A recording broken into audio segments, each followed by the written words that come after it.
నమస్తే ఫ్రెండ్స్, నా మాట ఛానల్కి స్వాగతం అండి. ఈరోజు మన ఛానల్లో ఆలూ బజ్జీ ఎలా తయారు చేయాలో చూపిస్తానండి. అందుకోసం నేను ఒక 2 బంగాళదుంపలు తీసుకున్నాను. ఇలా గుండ్రంగా ఉంటే గుండ్రంగా వస్తాయండి స్లైసెస్. కొంచెం పొడవుగా దుంపలు ఉంటే కొంచెం పొడవుగా వస్తాయండి. ఇలా స్లైసెస్ చేసి పెట్టుకోవాలండి. అన్నీ ఇలాగే స్లైసెస్ చేసి పెట్టుకోవాలి. కొంచెం సాల్ట్ వేసి 2-3 సార్లు ఈ స్లైసెస్ని కడిగి పక్కన పెట్టుకోవాలి.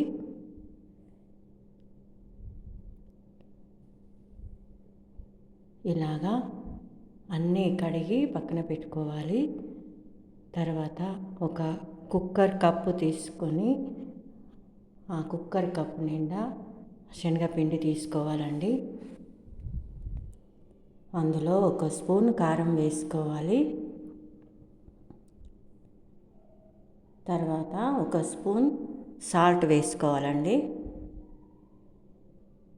కొంచెం పసుపు వేసుకోవాలండి. కొంచెం వంట సోడా వేస్తున్నాను.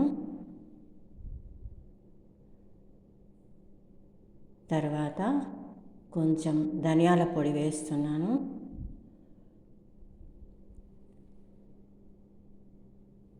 కొంచెం జీలకర్ర వేసుకోవాలండి.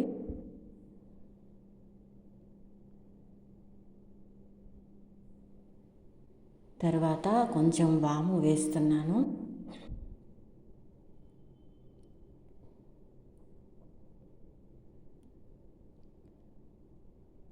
తర్వాత ఒక 2 స్పూన్ల బియ్యం పిండి వేస్తున్నాను,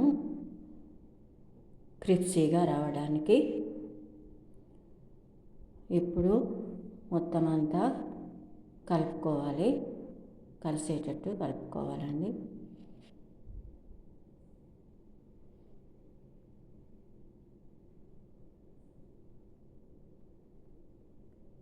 ఈ వాటర్ కొంచెం కొంచెంగా వేసుకుంటూ కలుపుకోవాలి. ఉండలు లేకుండా కలుపుకోవాలండి. పలసగా కాకుండా గట్టిగా కాకుండా ఇలాగా కలుపుకోవాలండి. తర్వాత స్టవ్ ఆన్ చేసుకొని నేను ఇనుప కడాయి తీసుకున్నాను. అందులో తగినంత ఆయిల్ వేసి హీట్ అయిన తర్వాత ఇలాగా చిన్నగా వేసుకొని హీట్ అయిన తర్వాత బజ్జీలు వేసుకోవాలండి.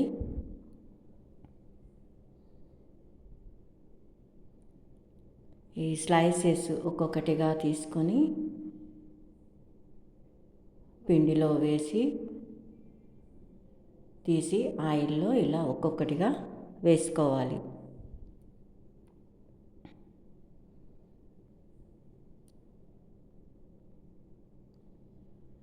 ఈవినింగ్ స్నాక్స్కి చాలా బాగుంటాయండి. టీ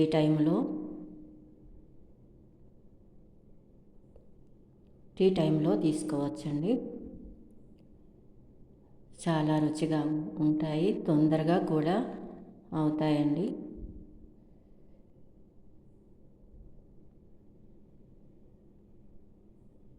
తక్కువ పిండితో ఎక్కువ ఆలూ బజ్జీలు వేసుకోవచ్చు.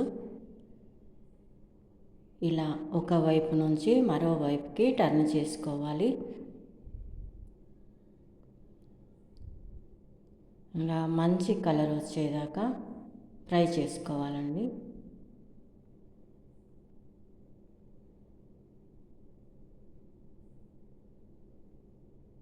ఒక 10 నిమిషాల్లో తొందరగా అయ్యే స్నాక్స్ ఆలూ బజ్జీ. రుచిగా ఉండే స్నాక్స్ అండి. ఈవినింగ్ కోసం చాలా బాగుంటాయి.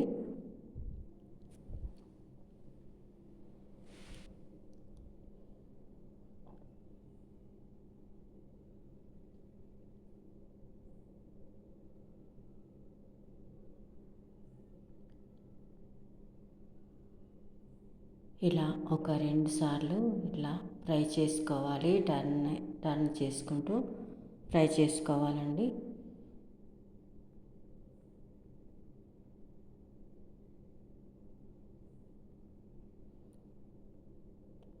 ఇప్పుడు ఇలా గోల్డెన్ కలర్ వచ్చేదాకా ఫ్రై అయిన తర్వాత వేరే ప్లేట్లోకి తీసుకోవాలి.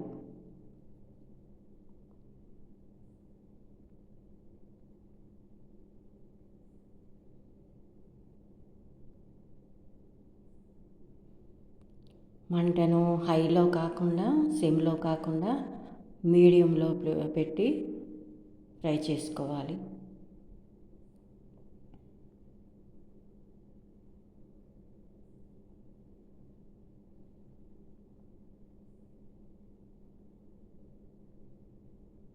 అన్నీ ఇదే విధంగా ఆలు బజ్జీలు అన్నీ ఇదే విధంగా వేసుకోవాలండి.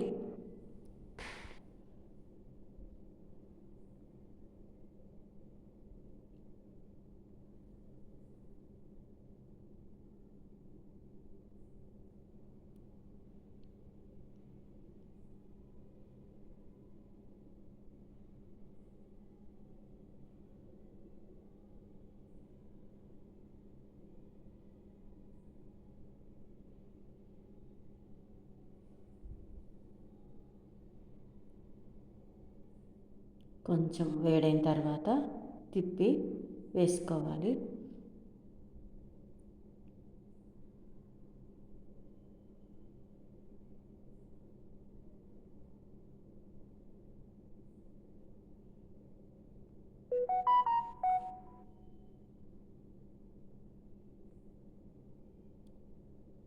చూడ్డానికి కూడా చాలా బాగుంటాయండి. Thank you for watching.